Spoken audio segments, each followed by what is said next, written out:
tardes. Vamos a dar comienzo al último panel de la mañana, aunque no lo parezca, vamos bien de tiempo.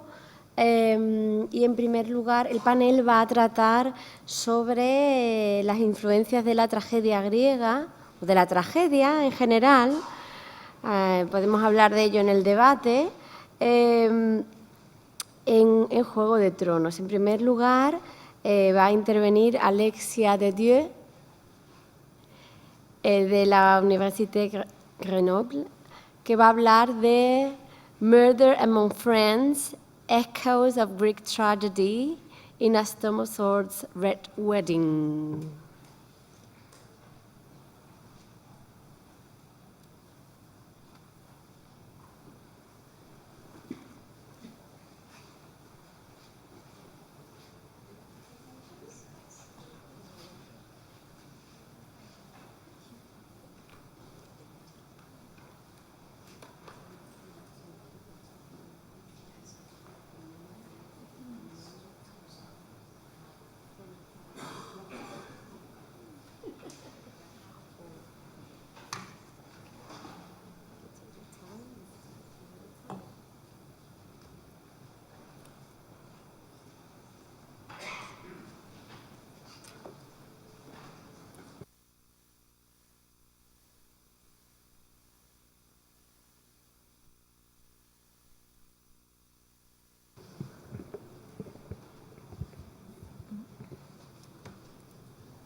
How do you put it on full screen?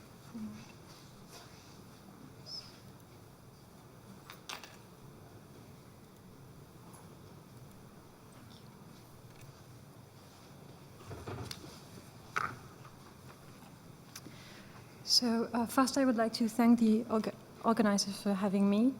And I'm going to start with two quotes, actually. The first one is this one. Decline all this, and see what now thou art. For happy wife, a most distressed widow. For joyful mother, one that wears the name. For queen, a very caitiff crown with care. For she that scorned at me, now scorned of me. For she, being feared of all, now fearing one. For she, commanding all, obeyed of none. Thus hast the course of justice whirled about, and left thee but a very prey to time, having no more but thought of what thou wast, to torture thee the more, being what thou art. And the second one. Be like a painter, stand back, see me in perspective, see me whole, observe my wretchedness, once a queen, now a slave, blessed with children, happy once, now old, no children, no city, utterly alone, unhappiest of mortals. So it's almost impossible not to associate these words from Shakespeare's Richard III to Caitlin Stark's final moments in A Storm of Swords' Red Wedding. Shakespeare seems like the most obvious and irrefutable reference when it comes to Martin's series' dramatic influence. However, if the cruelty and the utter violence of this scene make Shakespeare's influence inevitable, the literary echoes also take roots in Greek tragic drama. As it has been shown, Shakespeare's influence actually itself partly comes from Greek tragedy. And we could then say that this scene is directly and indirectly inspired from ancient Greek drama. Given the composite quality of the genre and of Martin's work in particular, it's no wonder that his series can be read from so many different literary perspectives. Many elements in Martin's series can be tied to Greek tragedy, from the sacrifice of Princess Shireen as an echo of the sacrifice of Iphigenia, to Jon Snow's identity quest, recalling that of Oedipus. In this unexpected plot twist of the Red Wedding, the readers and the audience of the TV show witness Caitlin Stark's family's tragic reverse of fortune, a theme that can be found throughout the entire Greek tragic corpus and later in Shakespeare's plays. The scene is often considered as one of the most unexpected bloodbaths of both the book and the TV show. However, no matter how unexpected the episode is, the scene is built on devices that were usual in Greek drama and is saturated by themes that belong to classical tradition in general and to Greek drama in particular. Lately, classicists have been dwelling on links between Greek tragedy and Game of Thrones. And you have here an example of that. Forget Game of Thrones, no one does violence like Euripides. So I think this is the opposition is quite simple and needs to be regarded with more nuance than that. I would like to answer the question, how does Martin's use of classical tragic devices participate to the construction of this particularly spectacular scene? And since, at that time at least, the TV show was quite similar to the books, I will use both and dwell a little on some of the slight but still significant differences between them. First, I'll analyze the echoes of tragic drama in the structure of the episode, and then on the particular aesthetic of the scene. And then I'd like to focus on Caitlin Stark in particular and to show that in many respects she resembles a tragic female character. So first, cyclical violence. So right before Rob attends his uncle's wedding, Caitlin reassures him, telling him that once you have eaten of his bread and salt, you have the guest right, and the laws of hospitality protect you beneath his roof. Martin himself declares that the laws of hospitality are rooted in the medieval age. However, these laws go way beyond that. They are everywhere in classical text and in classical culture and in Greek drama. Blurring the frontier between friends and enemy is a way to reach your enemies and destroy them. That is why tragedies have been seen as stories of murder among friends. That is to say, murder between people who are tied by the bond of philia. Taking revenge on one who has broken the laws of hospitality is actually the second half of Euripides' Hecuba's plot. Hecuba, who sent her son Polydorus away at Polymestor's in order to keep him safe, learns that Polymestor killed her son in order to steal from him. She avenges by murdering Polymestor's children and then by gouging out his eyes. So before almost becoming a dramatic genre in himself in the 16th century, revenge shaped Greek tragic plots. In many tragedies, revenge is linked to the laws or the violation of the laws that tied the host and the guest. The plot of the Red Wedding, in many respects, resembles that of Greek tragic plays. The reason for Rob's murder actually does not differ much from the reason alleged by Orestes when he kills Clytemnestra in the Libation Bearers. He says, "Then die and lie beside him, since he is the man you love, and you despise the man whom you should have loved." In tragedies, violent murders set off violent responses in chain. Indeed, Greek tragedies were combined into trilogies, the exodus of a play, meaning the end of a play, being setting the prologue for the following one. Martin inserts into his novel a classic dramatic pattern. Walder Frey blurs the line between friendship and enmity, lures his hosts by faking friendship, and then slaughters them all. Doing thus, he sets off the prologue for another revenge, that area, a revenge that is going to come upon him. To some extent, the narrative structure of the series, from revenge to revenge, is identical to that of Greek tragic trilogies, where a mischievous act brings on retaliation. However, Martin uses it to construct not a trilogy, but an entire epic cycle. And in Martin's case, we never know what is going to happen, whereas in tragedies, we do know the end. And as in any good Aristotelian tragedy, the reader or viewer is presented in this scene, the Red Wedding scene, with a recognition scene. And it is one of the best kind of recognition scene as Aristotle defined them, because we have a recognition scene combined with a plot twist, just like in Oedipus King, actually.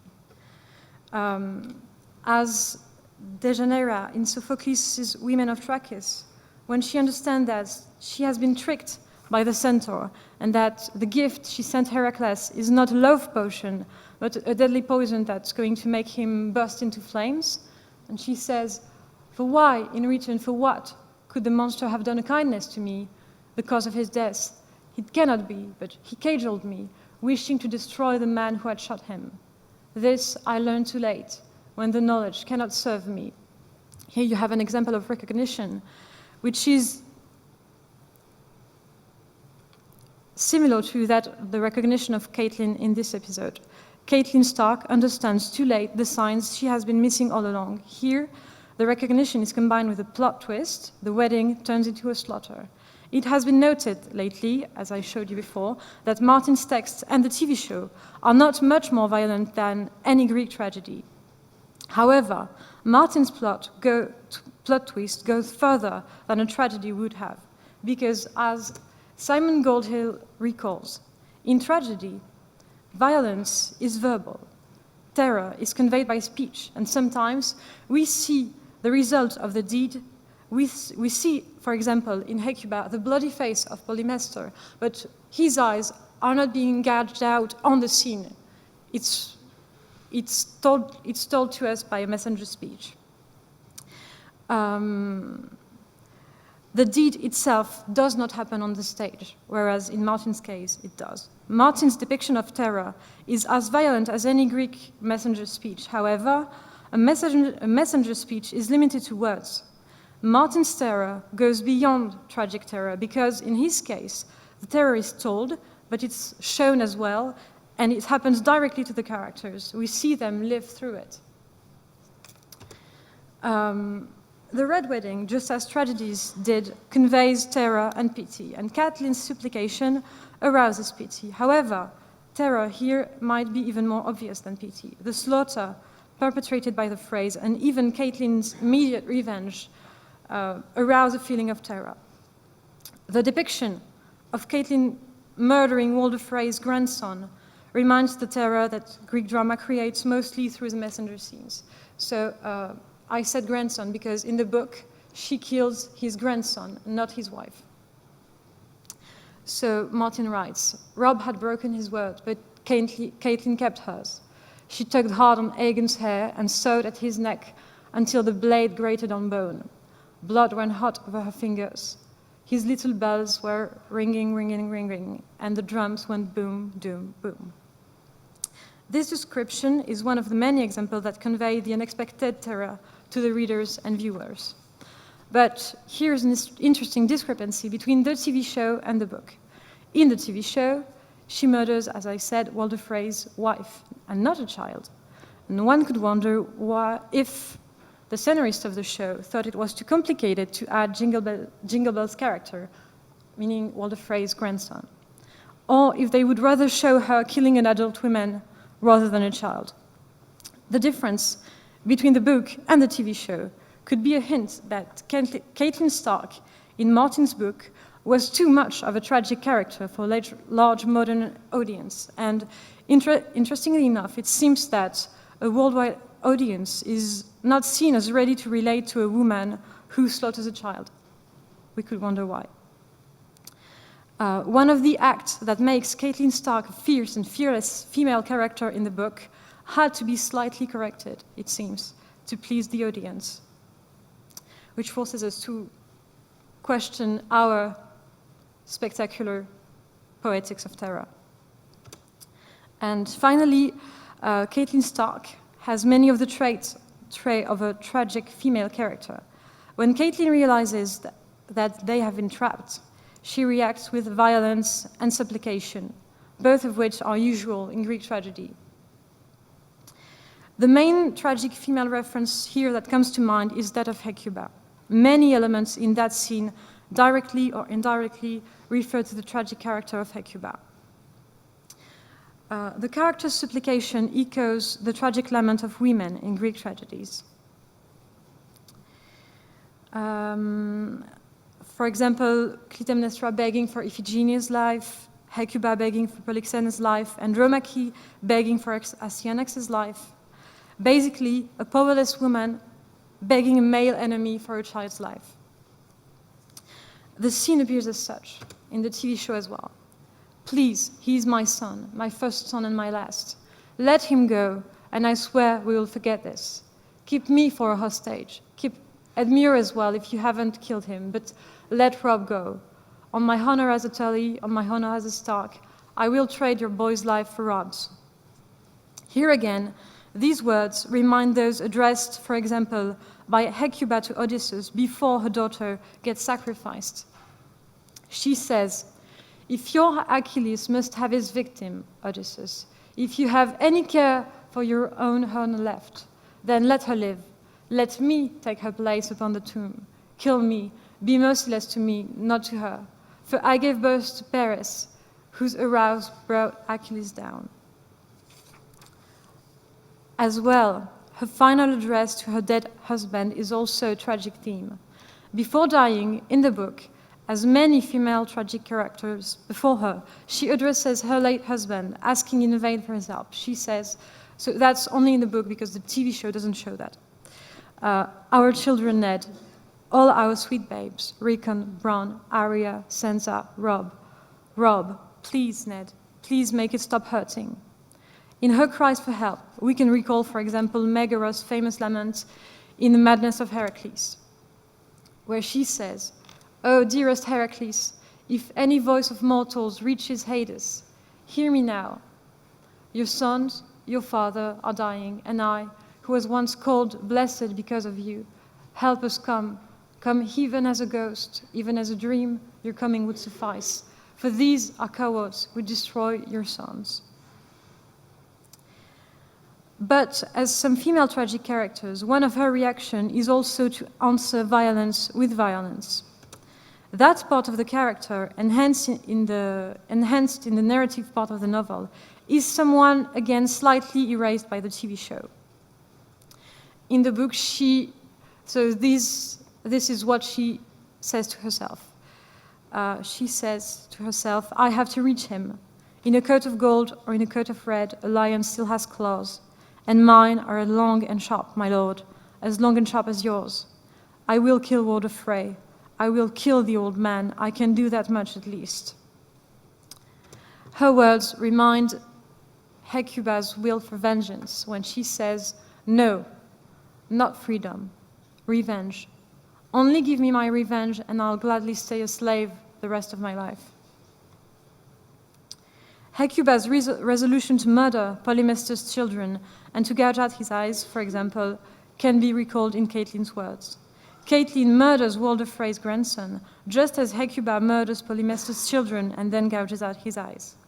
However, unlike tragic characters who evolve from one to the other or remain only supplicants or vengeful destroyers, Caitlyn oscillates between the two. She's, to some extent, both at the same time, which is here some kind of innovation. Hecuba has lost her husband Priam and many of her children just as much as Caitlyn. In Euripides' play, she loses two of her children. Her daughter Polyxena is offered as a sacrificial victim, and then she learns about the deaths of her last son Polydorus. In this scene, Caitlyn, as she tries to set off Walder Frey's pity, insists on this particular fact. She says about Rob, because she thinks he is, "He's my first son and my last." Just as much as Hecuba, who says, "O gods who protect this land, preserve my son, save him, the last surviving anchor of my house." In the last paragraph, Caitlyn lists the children she has lost as she fictively addresses to Ned. The final emphasis on the tears she sheds reminds the Christian image of the Mater Dolorosa. This final image of the mother crying in front of the body of her son as a Mater Dolorosa also reminds of Hecuba, whose reception as has made her a pagan equivalent to this Christian figure. Here we have a sort of composition where a Christian figure also conveys a Greek tragic image, and an example of Martin's composite references and many influences. So to conclude, I'd like to say that Martin's writing is often as violent as a Greek tragedy. However, his use of a violent aesthetic and the TV show that came after forced us to interrogate our modern aesthetic.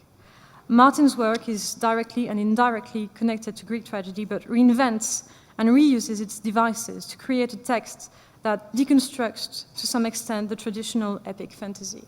Thank you for your attention.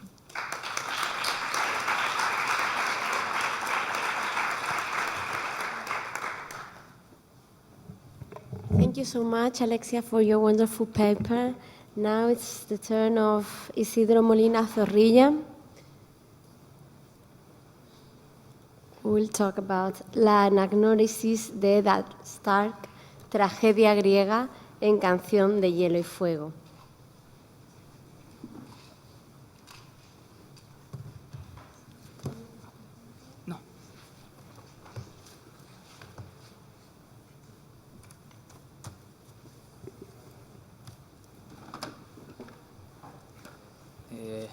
Bien, buenas tardes ya a todos. En primer lugar, quería agradecer a la organización por permitirnos disfrutar de este encuentro absolutamente apasionante y también concretamente por haber aceptado mi propuesta de comunicación, que me ha permitido estar aquí hoy con vosotros. Os pido disculpas porque no traigo PowerPoint, pero bueno, espero que podáis seguir bien la charla y siempre me dicen que gesticulo mucho, así que las transiciones y las cortinillas de este ya de los PowerPoint las haré yo con mis manitas. Bien, sí, voy a hablar de Ned Stark. Todos conocemos un poco la trama de Ned Stark, así que no voy a hacer una sinopsis en sí porque la voy a ir desgranando a lo largo de la comunicación. Pero en el sentido en el que conocemos la historia de Ned Stark, en un sentido amplio del término, podríamos decir que su trama en Juego de Tronos, en la novela, se puede calificar de trágica. El personaje sufre eventos infaustos, desgraciados, con fatal desenlace. Pero además, desde un punto de vista plenamente literario, la trama de Ned, en cuanto a su configuración como pieza literaria dentro de una trama, como parte de un todo, también puede considerarse como trágica. Alvin Lesky, en el primer capítulo de la tragedia griega, analiza la evolución del concepto trágico y su dimensión filosófica, partiendo de la base de que su lectura como fatídico o infausto es una construcción posterior. Lo trágico es en origen lo perteneciente o relativo a la tragedia, y la tragedia es un género dramático que se originó en Atenas en el siglo V a.C. El primero, sin embargo, en tomar la tragedia griega como un objeto de estudio literario fue Aristóteles en su Poética.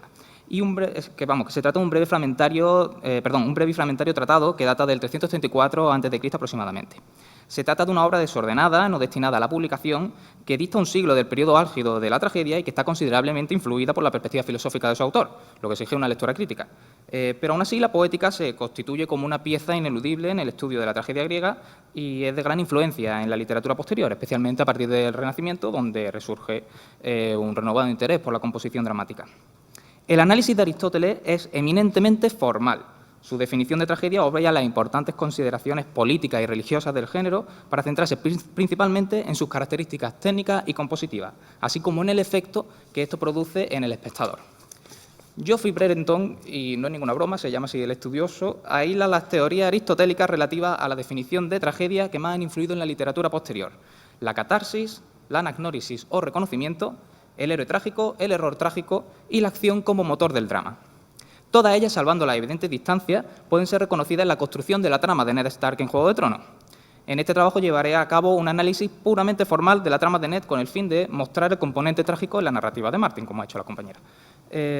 Cabe apuntar igualmente que se trata de una herencia indirecta. El acercamiento a lo trágico en Canción de Hielo y Fuego viene dado principalmente por Shakespeare y el teatro isabelino, así que mi objetivo no es estudiar la tradición clásica de la tragedia hasta la obra de Martin, sino rastrear estos patrones literarios clave en la tragedia ateniense en una ficción contemporánea como esta.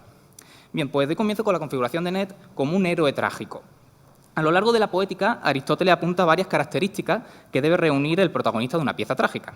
Comenta que un argumento bien articulado ha de pasar de la dicha a la desdicha, y estar protagonizado por un personaje que no destaca por su virtud ni por su justicia y tampoco cae en el infortunio por su maldad, sino por algún fallo, siendo de aquellos que gozan de gran reputación y felicidad. Más adelante apunta 4 objetivos que debe perseguir el tragediógrafo a la hora de presentar el carácter del héroe trágico. En primer lugar, en un sentido moral, debe ser bueno, Christos, que se demuestra con la palabra y la acción, ¿vale? Si se vislumbra un objetivo bueno, el personaje será bueno. En segundo lugar, el personaje tiene que ser adecuado, que ahora entraré. En tercer lugar, semejante a la realidad, es decir, que al espectador le resulte reconocible. Y por último, consecuente. Lord Eddard Stark, señor de Invernalia y guardián del norte, es un personaje regido por el honor, la sinceridad y un férreo sentido de la justicia que lo llevan a recelar de las intrigas palaciegas. Aun siendo un noble señor, amante de su familia y reputado guerrero y líder, no está exento de toda mácula. Su honorabilidad es puesta constantemente en duda al contar con un hijo bastardo reconocido, Jon Nieve, de cuya gestación se niega a hablar, y arrastra la muerte de su hermana Lyanna y la promesa que le hizo en el lecho de muerte, el prométemelo Ned, como un trauma no superado y recurrente, que a la luz de la historia fan y de la serie pues sabemos que están un poquito relacionados. En cuanto a su carácter, en términos aristotélicos, su propósito es hacer justicia a la muerte de Jon Arryn y el intento de asesinato de su hijo, por lo que puede ser considerado como bueno. Su sentido del honor y la justicia es adecuado a un noble señor en un sistema feudal. Demuestra flaquezas que generan empatía y lo convierten en reconocible, semejante al lector. Y por último, es terriblemente consecuente en su acto. Sí que es cierto que Ned Stark destaca por su virtud y justicia, por lo que podría ser considerado un personaje mejor de lo que describe Aristóteles, pues no ceja en su empeño de proteger su honor y el de su familia y de obtener justicia. Pero esto también responde quizá a una necesidad constante de demostrar esa honorabilidad. Y esto finalmente le lleva a incurrir en el error trágico. Así Ned pasa de la dicha a la desdicha por un error consecuente con su carácter, como desarrollaré ahora un poco más adelante. Aristóteles insiste en que la tragedia es la imitación de una acción. La acción se configura como motor del drama. El argumento, por tanto, se desarrolla gracias a la sucesión de acciones que lleva a cabo el héroe trágico, al punto de afirmar que los hechos y el argumento son el objetivo de la tragedia. Este desarrollo ha de ser verosímil y necesario, pues la función del poeta no es narrar lo sucedido, sino lo que podría suceder. Y esta búsqueda de la verosimilitud exige un desarrollo de los acontecimientos consecuentes, que tengan lugar sobre todo unos a causa de otros contra lo esperado, pues así tienen un carácter más asombroso que si ocurrieran por azar o por fortuna, ya que incluso lo fortuito nos parece más impresionante en cuanto parece que se ha producido intencionadamente. Es decir, que el desarrollo de las acciones debe tener una coherencia interna en la que incluso los giros más sorprendentes de la trama sean lógicos y estén justificados. Aquí entran 2 de las características básicas que debe cumplir un argumento trágico, que ya comentaba la compañera. La peripecia, es decir, el cambio en la fortuna, y la anagnórisis o reconocimiento. Por peripecia, Aristóteles entiende el cambio de las acciones en sentido contrario de acuerdo con el curso natural o verosímil de las cosas. La peripecia principal en la trama de Ned es también el clímax de la misma. Amparado en aquello que dicta el honor y es justo, Ned Stark se propone ocupar la regencia de los 7 reinos tras la muerte del rey Robert y manifiesta su intención de coronar a Stannis Baratheon como verdadero heredero del trono de hierro. Pero, en lugar de ello, es acusado de traición y encarcelado. Hay un cambio en la fortuna. Martin ha sido reconocido, entre otras cosas, por construir tramas verosímiles, donde ningún personaje está a salvo, pero sus giros argumentales, sus peripecias, no son en absoluto arbitrarias. La acusación de traición de Ned y su encarcelamiento, en una primera lectura, nos puede resultar sorpresiva, pues frustra nuestra expectativa de que el héroe cumpla su objetivo. Pero si se sigue atentamente el devenir de su trama, su caída en desgracia está plenamente justificada. Para entender esto en toda su extensión, voy a hablar ahora del concepto de anagnórisis, ¿vale? Y su importancia en la trama de Ned. Aristóteles define anagnórisis o reconocimiento, ¿vale? Voy a utilizar los 2 términos indistintamente, como un cambio de la ignorancia al conocimiento que conduce a la amistad o al odio de las personas destinadas a la dicha o el infortunio. La trama de Ned se vertebra desde el principio como una búsqueda de la verdad abocada a la anagnórisis. Se propone descubrir qué hay detrás de la muerte de Jon Arryn. Su trama, como si de una novela policíaca se tratara, se desarrolla siguiendo una serie de pistas a partir de las informaciones que obtiene de aquellos que pasaron sus últimos días con Jon Arryn, así como de la ayuda de Meñique, que parece estar un par de pasos por delante de la mano. Martin, a lo largo de los capítulos, incide en las claves que llevan a Ned a descubrir esta verdad oculta. La semilla es fuerte, las últimas palabras de Jon Arryn. El libro que consultó Jon Arryn antes de su muerte, Linaje e Historia de las grandes casas de los Siete Reinos, con muchas descripciones de nobles caballeros, damas y sus descendientes, y especialmente las atentas descripciones a los hijos bastardos del rey y a su hijo legítimo. Los primeros caracterizados siempre por su negra cabellera y los segundos por el pelo dorado Lannister.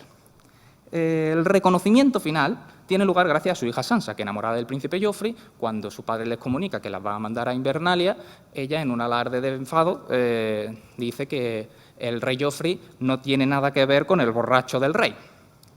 Pocas páginas más adelante, Eddard reúne todas estas claves y nos hace ver que ha descubierto la verdadera identidad del hijo de la reina. No son hijos legítimos de Robert y, por tanto, no pueden ser herederos del trono de hierro. El honor y la necesidad de hacer responder a los Lannister de sus crímenes hace entrar a Ned Stark en el Juego de Tronos. El progreso inexorable hacia la anagnórisis desarrolla una peripecia, un cambio en la fortuna de Ned, que lo lleva, en palabras de Aristóteles, de la dicha al infortunio. De hecho, así lo presagia Cersei Lannister en ese mismo capítulo, cuando Ned decide avisarla de que revelará su secreto a Robert. Cuando se juega el Juego de Tronos, solo se puede ganar o morir, no hay punto intermedio. Esta anagnórisis, de acuerdo con la clasificación aristotélica del capítulo 16, con los diferentes tipos de reconocimiento, sería un reconocimiento por razonamiento, que considera Aristóteles como la segunda mejor manera de llegar a la anagnórisis. Pero, afirma Aristóteles, el reconocimiento más hermoso es el que tiene lugar al tiempo que la peripecia. Y añade más adelante que este es el que resulta de los hechos mismos, al producirse la sorpresa por circunstancias verosímiles. Esto es lo que contaba la compañera con el reconocimiento en la trama de Catelyn. Confirmadas sus sospechas contra los Lannister y con la reciente muerte del rey, sobre la que flota también la sombra del león, Ned Stark se ve obligado a jugar al Juego de Tronos y pierde. Cuando la reina, ante el consejo, rompe en pedazos el testamento del rey Robert, que nombra a Eddard como regente, Ned juega su última carta confiando en que Meñique ha procurado que los capas doradas defiendan su causa. Así, Ned revela públicamente la verdad y afirma que Joffrey no tiene derecho a heredar el trono. Pero Meñique ya se lo había advertido, desconfiar en él era lo más inteligente que había hecho al llegar a la capital. Y los capas doradas secundan las acusaciones de traición de Cersei. En este momento, la peripecia que causa su infortunio provoca, a su vez, la anagnórisis del error trágico. Es decir, tenemos una anagnórisis que aboca a una peripecia, un cambio en la fortuna, es decir, descubrir esta identidad de los niños, pero a su vez, este cambio de fortuna provoca un reconocimiento, una anagnórisis del error trágico que ha cometido, que no es otro que confiar en que el resto del personaje se muevan por el honor, como Meñique, y subestimar a sus enemigos. El reconocimiento del error trágico adquiere una mayor dimensión en el último capítulo de Ned, que ya encarcelado y a la espera del juicio por traición. El fantasma de Robert se aparece en sueños y le dice: ¿acaso el honor protegerá a tus hijos? Y acaba transformándose en Meñique. En palabras de Brereton, lo verdaderamente trágico de este tipo de anagnórisis no es que el personaje descubra que está condenado, sino que entienda la naturaleza de su condena, o como le denomina Delesky, la experiencia consciente de la angustia existencial. A este efecto, la visita de Varys funciona como catalizador. La araña lo tacha de estúpido y califica de locura su actuación. Él, sin embargo, se niega a declararse traidor para salvar su vida ante un juicio, pues su palabra sería tan hueca como una armadura vacía. Pero quizá esta sea la única salida para salvar la vida de su hija Sansa, convertida en rey. Como concluía el maestro Aemon, el honor no es más que aire y palabras cuando se trata de proteger a los seres queridos. El error trágico de Ned Stark no se debe, pues, a una negligencia moral del personaje. Es un error de juicio. Confía en quien no debe confiar y subestima a sus enemigos. Pero su error es completamente consecuente con su carácter, siempre marcado por el honor.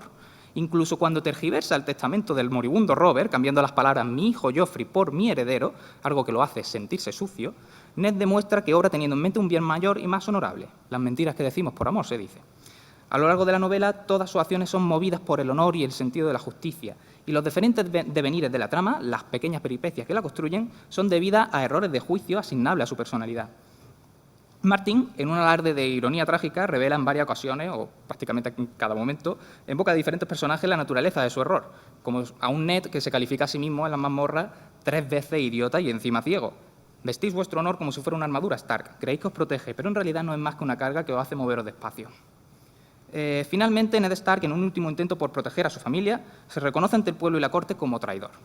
Pero en lugar de otorgar misericordia, el recién coronado rey Joffrey ordena su decapitación.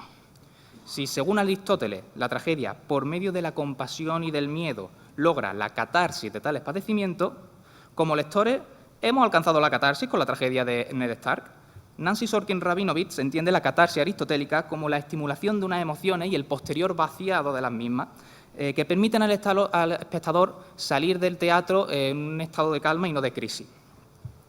Algo del que sostiene un aprendizaje pues, ha sido testigo de un dolor que es ajeno. El problema es que Martin no nos permite purgar estas emociones, pues su construcción como novela río, a la vez que leemos la historia de Ned Stark, leemos la historia de otros personajes, cuyas líneas argumentales confluyen en mayor o menor con Ned, y por lo tanto la tragedia de Ned termina, pero la de los demás continúa. A la hora de hablar del miedo, como una de las emociones que suscita la tragedia, Brereton establece una gradación.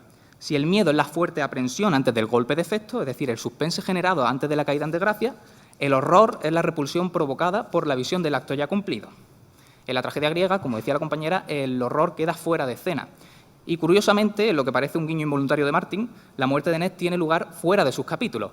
Pero eso no significa que no excluya de ver el horror, porque tiene lugar desde la narración del punto de vista de Arya. Es un pasaje, pues ya sabéis, bastante cruel, que lo lleva a morir despojado de su honor como un traidor y ante los ojos de su hija. Martin provoca horror con la decapitación de Ned y extiende las consecuencias de su muerte a los arcos argumentales del resto de personajes, especialmente a los de su esposa Catelyn y su hijo. La catarsis, pues, se subvierte. El padecimiento del horror en el espectador no es purgado, sino que persiste y se convierte en una pieza vertebral que condiciona la provocación del miedo de las tragedias paralelas. En este sentido, la tragedia de Ned se establece como una suerte de metatragedia, si me permitís, con un efecto catártico en los otros personajes, donde su muerte se erige como un punto de inflexión del que pueden o no deducir un aprendizaje. Vemos, por ejemplo, que Robb no deduce ningún aprendizaje de esto porque comete exactamente los mismos errores que su padre. Y quizás nosotros, como lectores, debimos aprender a golpe de hielo que no debíamos encariñarnos con ningún otro personaje, pero me temo que no lo hicimos. Nada, muchas gracias.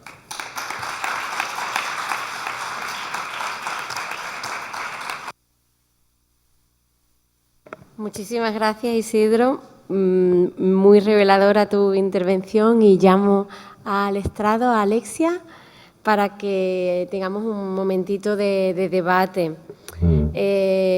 Claro, esta es la respuesta. Cuando hablamos de qué es lo que nos pasó con el personaje de Ned Stark, es que el código en el que lo estábamos leyendo era el de la novela, ¿verdad? Cuando verdaderamente era un héroe trágico, y el héroe trágico es una persona con la que tú te puedes sentir identificado, no es muy especial, etcétera, pero comete ese error de juicio que le lleva. Esos códigos, como lectores contemporáneos de novelas, no los hemos tenido en cuenta y es lo que ha hecho que tengamos ese shock. Pero la verdad que tu intervención, para mi gusto, ha sido extraordinaria, y la de Alexia igual. Voy a abusar de mi posición de presidencia de la mesa para decir que es verdad que tanto la novela, las novelas como las series están llenas de elementos trágicos, están llenas de todo tipo de elementos, pero también la tragedia es muy rica. No solo la tragedia shakespeariana está presente por doquier, en las tramas, en los personajes, etcétera, sino también, como ellos han demostrado magníficamente, la tragedia griega, y como yo estoy ahora en una pequeña obsesión, también la tragedia romana, la tragedia senecana, la veo muy presente, sobre todo en la última temporada. Yo creo que hay un campo vastísimo para la investigación en ese campo. Hay muchos elementos que habéis tratado en los que yo he estado pensando años, y habéis hablado de todos ellos, el error de juicio, no habéis mencionado la hibris, pero también está por todas partes, aparecen los fantasmas en sueños, ya hemos hablado también de eso, se habló ayer aquí, la anagnórisis es crucial, esa investigación, ¿verdad? Que hay un género de detectives, ¿no?, en esa investigación, pero en verdad la primera, entre comillas, novela de detective es Edipo Rey, con lo cual hay muchísimo elemento edípico también ahí. Ned Stark como héroe trágico, desde luego, es fundamental, etcétera. Hay muchísimos temas. Y la despedida y Andrómaca, no solo Hécuba, ¿no?, sino también cuando Catelyn Stark habla de sus hijos, etcétera, etcétera. En esa despedida de Winterfell hay elementos trágicos y también hay elementos épicos, ese momento maravilloso de la Ilíada. En fin, La riqueza del mundo de Martin es extraordinaria y hay muchos elementos clásicos porque Martin es un lector con un bagaje extraordinario. Dicho todo lo cual, que demuestra que estoy apasionada con vuestras dos intervenciones, doy paso al público. Y enhorabuena de verdad, me ha encantado todo lo que habéis dicho. Yo me sumo a los parabienes y las felicitaciones de Rosa. La verdad me han encantado las dos charlas, me ha parecido que además engarza perfectamente. Cuando hemos hecho la selección de ponencias no teníamos unos guiones previos pensando en cómo podrían encajar unas con otras, pero parece que si lo hubiésemos tenido estamos cumpliendo, yo diría que al 120% las expectativas científicas del Congreso, porque verdaderamente y sobre todo la conclusión que ha hecho Isidro, la pregunta te la voy a dirigir a ti, pero la podéis responder cualquiera de los dos, me parece que engarza perfectamente con todo lo que estábamos hablando ayer de Ned Stark como personaje tan fascinante, al mismo tiempo tan hiriente, ¿no? el destino de Ned. Y en esa línea, como en la conclusión, enlazo ya con la pregunta, la conclusión que ha planteado Isidro, a mí me ha llamado la atención, llevo reflexionando, y ahora haré también un comentario a lo que ha dicho Rosa, llevo reflexionando sobre esto desde ayer, y es, como muy bien ha planteado Isidro, la muerte de Ned no es una muerte catárquica, es decir, no limpia, no nos tranquiliza, al contrario. Y enlazando nuevamente con el tema de la tragedia, plantea un tema que acaba siendo trágico para su familia, que es que a partir de entonces todos sus miembros empiezan a moverse por venganza, y la venganza no puede ser sustento de ninguna acción, porque al final acaba volviéndose en contra de quienes la van a ejecutar, y eso está también en la tragedia, es otro tema de la tragedia clásica. Entonces, verdaderamente, Catelyn y Robb Stark están condenados a morir como mueren, porque solo les mueve la venganza. De hecho, recuerdo perfectamente, hay una escena en que tanto en los libros aparece y en la serie está perfectamente recogido, creo que es justo después de pasar Harrenhal, Robb y Catelyn se van a una parte y Catelyn le hace prometer a Robb: los vamos a matar a todos. Y ese es el objetivo que lleva al sur a los norteños, matarlos a todos. Y eso no puede llevar a nada bueno. Entonces me gustaría, ya digo que la pregunta va para Isidro, pero la podéis responder cualquiera de los dos, porque la charla de Alexia también ha ido en esa línea, en encontrar el objeto de Catelyn. ¿Qué pensáis vosotros de eso? ¿Es un tema trágico? ¿Lleva a algún sitio bueno el comportamiento de los Stark después de la muerte de Ned? Bueno, yo en mi opinión lo que quería plasmar es eso, que la muerte de Ned no es catártica en ese sentido porque a nosotros como lectores no nos permite esa purgación, sino que constantemente nos la está recordando a través de estos personajes, porque esta conclusión quizá de la tragedia de Ned forma parte, una de las peripecias que configuran la tragedia de los otros personajes. Como bien ha dicho Alexia, el momento de Anan Norris y de Catelyn Stark, cuando empieza a escuchar la lluvia de Castamere, es una cosa absolutamente que nos pone los pelos de punta, precisamente por lo que comenta Aristóteles sucedía en la tragedia, porque sucede a la vez ese reconocimiento de ese error trágico y hay un cambio en la fortuna, que obviamente en este caso es un cambio bastante cruento. En ese sentido, sí, el error de Catelyn básicamente sigue moviéndose por la venganza, siguiendo subestimando a su enemigo. En Robb se ve muy claro. Tengo menos fresco ahora mismo los libros siguientes porque sobre todo me he concentrado en Juego de Tronos, pero es lo que comentaba ella, es que en la tragedia griega se ve una función cíclica, de padre a hijo se va viendo cómo la venganza va volviéndose de uno a otro y a ninguno le viene bien. Muchas veces el autor trágico lo que soluciona esto es con un deus ex machina en el que aparece un dios y termina por resolver la situación. En el caso de la Orestíada, que es unos crímenes cíclicos de venganza que van uno a través de otro hasta que aparece un deus ex machina. Yo espero que Martin no nos traiga de repente a un deus ex machina y diga: se acabó todo, muertos todos. Así que por mí, que se mueran los caminantes blancos y que nos dejen disfrutar aquí de las verdaderas intrigas palaciegas, que era lo que me gustaba sobre todo. Y una cosa, la venganza es el motor de Arya Stark. No lo olvides, no, porque y además, estamos aquí... Y llevo dándole vueltas desde antes de ayer, no se me va de la cabeza, y además me lo estáis poniendo, ya varios habéis puesto la imagen ahí en los PowerPoint, y al hilo de lo que decías de la tragedia la tragedia romana y de Séneca. Voy, no sé si a un spoiler a futuro, pero es que veo mucha Medea en Daenerys Targaryen. Y no sé, esa es mi percepción, y llevo dándole vueltas desde ayer. Y os digo que quizás acabemos con Daenerys Targaryen como una Medea absoluta, siendo sus hijos no natos los propios dragones, no lo sé, pero estoy dándole vueltas al tema y cada vez me encamino más hacia ese final, no sé, y además me resulta, me provoca un profundo desasosiego, pero bueno, eso ya es una cuestión personal. Alejandro.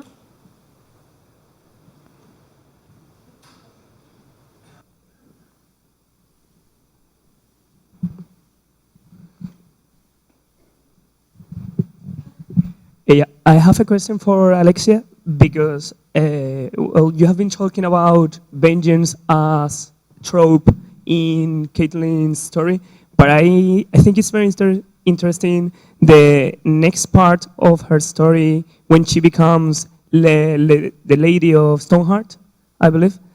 When I think what happens there is that she becomes a fury, like a goddess of vengeance that brings retribution and like holy punishment to those who have been, well, immoral, or I don't know if you think there is a connection there with that particular element.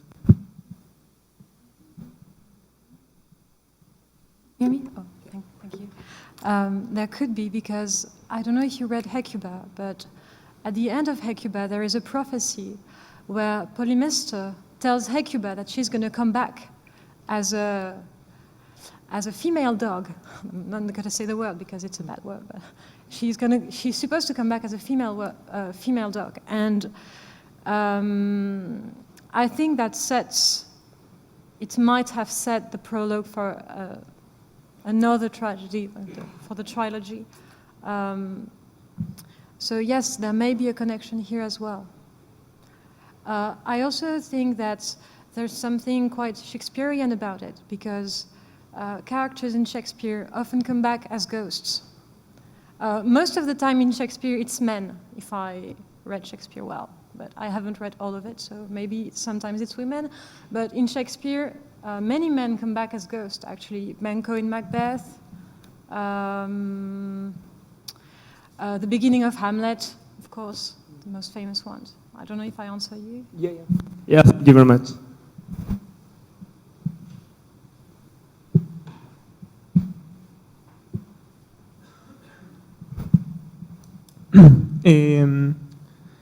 Sé que vuestras intervenciones se han centrado eminentemente en personajes de la casa Stark, y estoy seguro de que indudablemente es la casa que sigue un destino más trágico, pero ¿creéis que ese mismo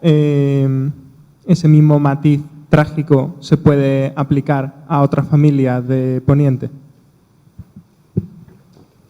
Respondo yo.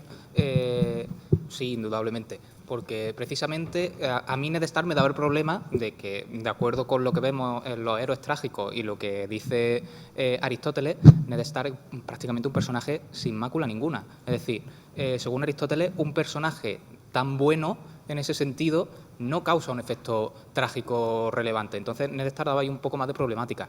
Pero obviamente sí que se ve esa construcción trágica de personaje. Y lo que he dicho, no he vuelto a releer los libros siguientes, pero para mí la trama de Cersei en el cuarto libro, Festín de Cuervos, es absolutamente un error tras otro, en el que luego hay una peripecia maravillosa, que es cuando se da cuenta de que ha dado un poder tremendo a quien no debería dárselo, y eso se le está jugando en su contra. Ahí hay una construcción, para mí, absolutamente maravillosa de lo que es un héroe trágico, y es precisamente Cersei Lannister, que en este caso quizás es un personaje mucho más vil, pero como siempre en Martin los personajes son una escaleta de grises, también vemos su parte, que finalmente una de las grandes motivaciones suyas es proteger a su hijo.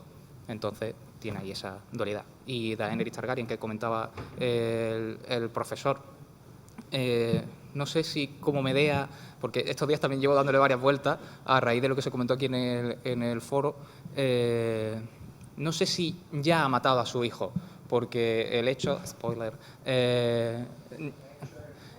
ella al final se ha definido mucho como libertadora, como no solamente madre de dragones, y acaba de sacrificar precisamente eso para darle quizás una lección a un Jason que tenemos aquí, que es un Jon Nieve. Ella no ha cruzado el mar por él, pero se ven ahí ciertos paralelismos. Así que yo no sé si finalmente matará a su hijo de sangre, por decirlo de alguna manera, con los dragones, o si ya de hecho ha cometido el filicidio. Y ya está.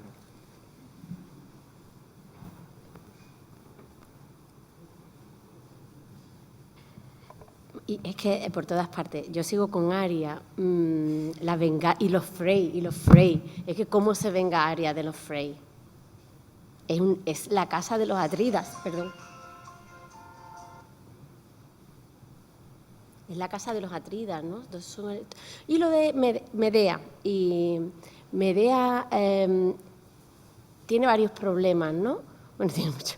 Pero fundamentalmente la tragedia de Medea es la del extrañamiento. Ella ha llegado como extranjera a un sitio donde no cuadra, donde no. Entonces, en la última temporada, bueno, que tanto se critica y tal, eso está recogido.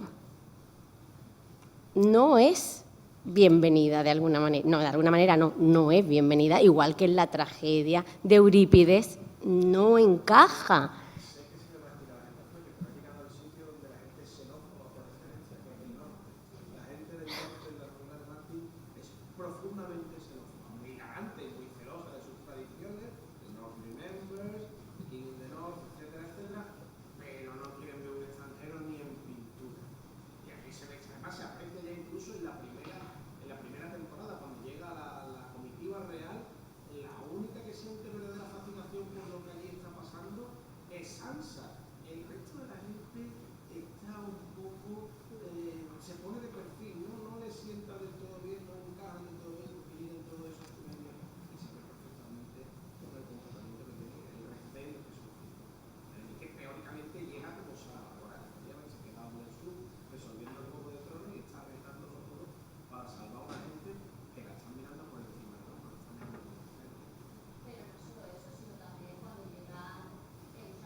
Al hilo de lo de la xenofobia de los del norte, cuando llegan en la serie Miss Sunday y Gusano Gris, ya no es solo que los miren raro porque nunca hemos visto a una persona con la tez tan oscura, es que ellos mismos están un poco asustados. Quiero decir, es verdad que en ese momento es una escena chocante, porque hasta en ese momento yo creo que ningún espectador se había dado cuenta de lo profundamente xenófobos y racistas que eran los del norte.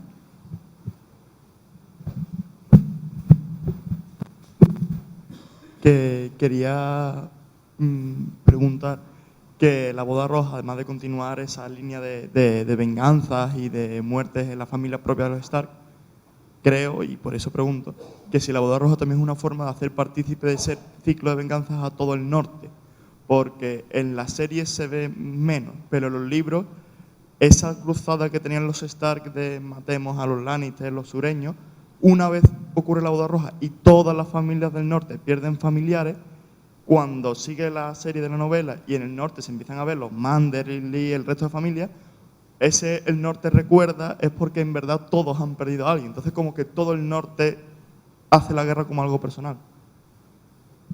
Por eso pregunto si en verdad ese núcleo de venganza en verdad llega a un punto en que ya no es solo de los Stark, sino de todo el norte. Yo en ese caso, más bien porque la trama, aunque tenga una gran cantidad de personajes, seguimos especialmente tramas de algunos en concreto. Yo ahí más lo veo no solamente como una descripción de tragedia de cada casa y demás con ese cíclico de venganza, sino como que eso condiciona las tragedias de los personajes principales. Aunque Rob no tenga puntos de vista, el hecho de que los Karstark, aunque bueno, esto es un poco anterior a la Boda Roja, pero que los Karstark sientan esa necesidad de venganza y maten a los niños Lannister es un punto de inflexión importante en Rob, que puede considerarse también un error trágico a la hora de justiciar a Lord Karstark, porque en este sentido está quizá alimentando esa traición que le van a dar más adelante. Entonces yo lo veo más como eso, como una especie de esferas que condicionan las tragedias principales. yo simplemente al hilo ya no digo nada más, lo prometo. Siguiendo lo que dice Miguel, es que creo que es mucho más profundo. Martin es, al final, Martin es un hijo de la gran cabra, que diría un amigo mío. Lo que nos hace es que nos mete a todos en la venganza. ¿Habéis visto los vídeos de las reacciones de la boda roja? Lo que nos hace es desear a todos los lectores, desear venganza. Y eso es raro conseguirlo desde la literatura. Visualmente es mucho más fácil, pero desde la literatura es muy fácil. Yo pregunto aquí a los que habéis leído las novelas, cuando cerrasteis el capítulo de la boda roja, ¿cuántos de nosotros no deseasteis asesinar con vuestras propias manos a Balder Frey, Tywin Lannister, Cersei Lannister, etcétera?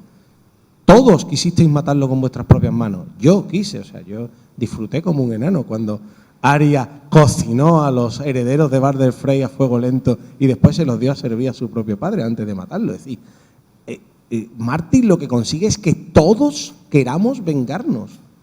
Y eso es muy potente, muy duro al mismo tiempo. Nos hace descubrir lo cruel que es el ser humano, pero es que todos queríamos vengarnos. Y todos estamos deseando que Arya complete la lista. De hecho, nos han quitado... Bueno, spoiler, no digo más, vale. Bueno, pues reiterando... ¡Ah, hay más preguntas! Por allí.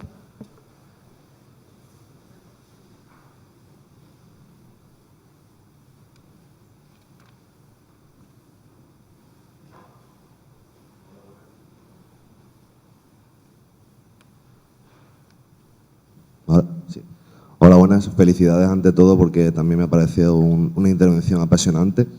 A mí me gustaría, no sé si es una pregunta, es más un apunte en relación con lo que hablabais un poco de la rueda de venganza, ¿no?, que lleva un poco a la familia Stark a partir de la muerte de Eddard. Me parece un poco al hilo de lo de Arya, algo que me ha hecho mucho reflexionar. Siento si voy a hacer algún spoiler, pero me parece muy significativo a lo largo de la saga, tanto en los libros como en la serie, la relación del perro con Arya. Porque me parece que al final el perro para Arya de alguna forma es un personaje en el que se refleja ella y al final ambos tienen sus caminos de venganza y esto sobre todo está más, o sea, aparece en la serie porque bueno, ya adelanto un poco a los libros.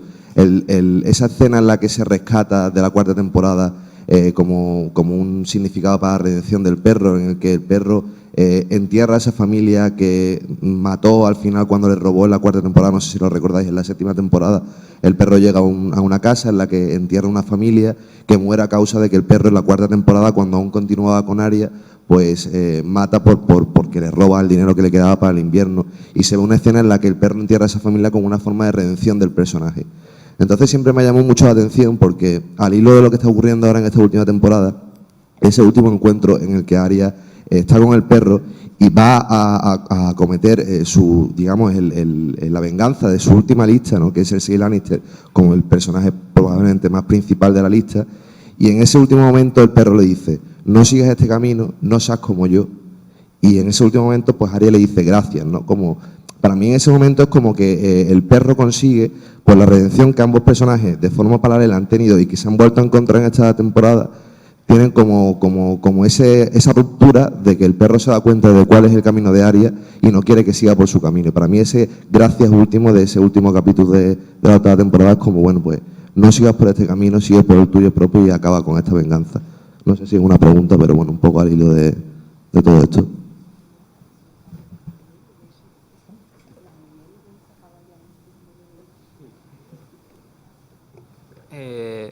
Bueno, a mí, concretamente con lo que dices de Arya, quizás en la serie esa redención... a ver, Arya, aunque en los libros la hemos dejado como una máquina de matar, de venganza y queremos que cumpla la lista, aunque la serie quizás ha acelerado un poco ese progreso, yo creo que Arya no está destinada a ser una única máquina de venganza. Eso se ha visto en la serie en el momento en el que se reafirma como Arya Stark y no quiere ser no one, sino que busca su propia venganza. La serie le da una redención que yo creo que tendrá también en los libros, quizá no de esa manera, pero sí, esa venganza cíclica tiene que parar en algún momento. La profesora mismo estaba diciendo, la Euménide, cuando Orester llega a matar ya a Clitemnestra, esos Erinia, esas divinidades del inframundo, lo atosigan hasta que finalmente hay un juicio por Deus Ex Machina. Yo espero que Martin no nos ponga un Deus Ex Machina para resolver todo esto, pero a mi juicio no lo descartamos. A lo mejor el Deus Ex Machina es Daenerys con los dragones, o los otros que llegan y se los cargan a todos, que decían en plan, ese va a ser el final de la saga. En ese sentido.